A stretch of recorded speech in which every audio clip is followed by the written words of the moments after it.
Well, welcome here to lovely Aldrich Park to talk with the Vice Provost. Why don't you introduce yourself to the audience? Hi, my name's Chayanne Ramirez, and I'm a second-year Undecided, Undeclared student. Perfect. One of the best majors on campus. I agree. Yep. So, do you have any questions for me? What's one of the hardest things you had to go through during your years at college? During my years at college, that's a good question. I think for me, it was interesting. It's a little different than now. One of the challenges was being away from my family. And of course, we didn't have the internet, we didn't have cell phones, we didn't have anything. So when I got dropped off, my dad was very clear. I got to call once a week, for like 5 minutes, because phone calls were very expensive. You had to pay by the minute, and it was long distance. So I had to do a lot of writing letters.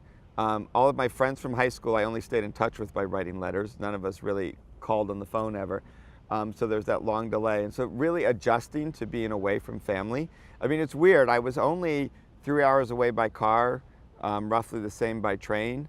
But I didn't have a car, and to go home for the weekend would have been expensive and a long train ride. So it really was that adjustment to being away from home and away from family.